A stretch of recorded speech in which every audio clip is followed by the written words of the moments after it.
If you exercise, you live longer. If you smoke cigarettes, you die sooner. If you're white and wealthy, you live longer than if you're black and poor.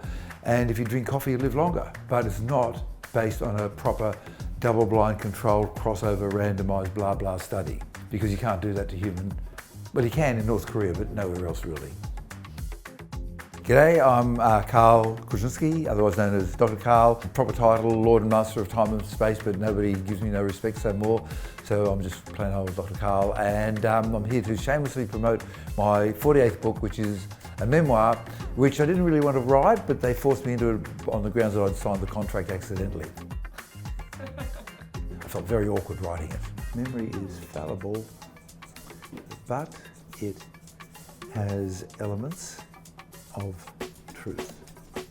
Part of the problem was that I'd read so many other autobiographies, like there's one by the famous Hollywood actor, where the only way he can truly find himself is by getting into physical fights with his dad until they're both bleeding, and that proves that he's a man now. So that one's got no moral values. And then there's the chronological style. I got up at 7:15. By 7:30 I had a shower. I was having breakfast, right, okay. And then there's the other style of my life sucks. So I met this person and they just screwed me after a while, but then I met somebody else and it was really wonderful until they screwed me, and so it goes on. And then there's a name dropping one of, so Prince Charles and I were backstage with Mick Jagger and we said, do you reckon we should invite Tay-Tay to the party?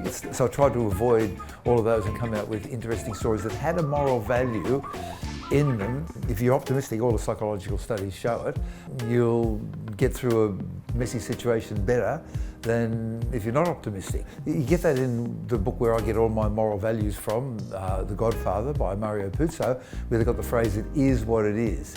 So if somebody dumps half a tonne of chicken poo on your lawn, instead of thinking, smelly chicken poo, you're thinking, oh goody, fertiliser, the roses will grow that well. So just look at the world from how you can make things better, I guess.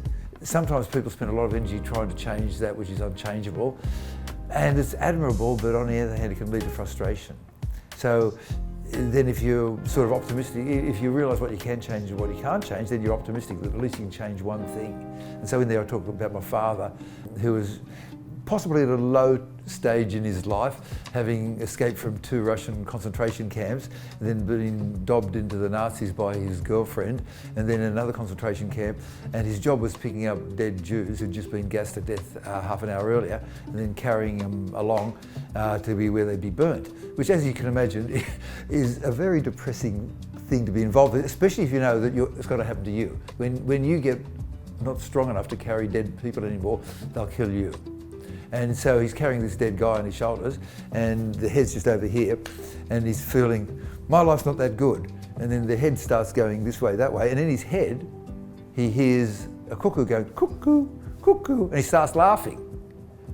Which he doesn't want people to be dead, but on the other hand, he can change himself.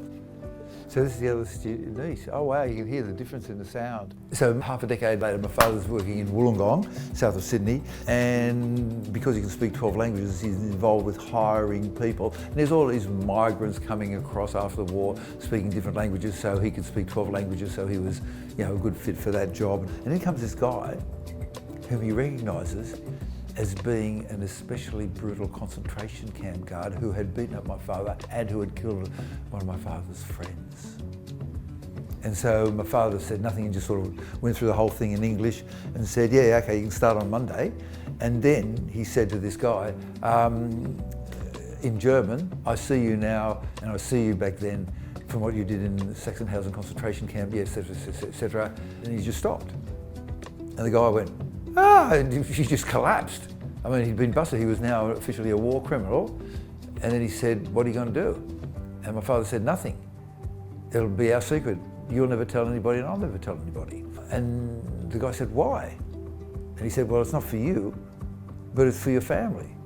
And that week, this little kid from Germany joined our class and we got on well, and I was with him through primary school and high school and university and went on and had a good career. But if his dad had been busted as a war criminal, then he could have ended up on the dark side of town, in jail, sharing a cell with somebody who had love and hate tattooed on their knuckles, and all sorts of bad things could have happened after that, but they didn't happen because my father forgave him. So that's part of the generosity thing. So I've been very lucky that along the way people have been generous to me in money, but not much, but mainly time and emotion and forgiveness, because we all do stupid things and we all make mistakes.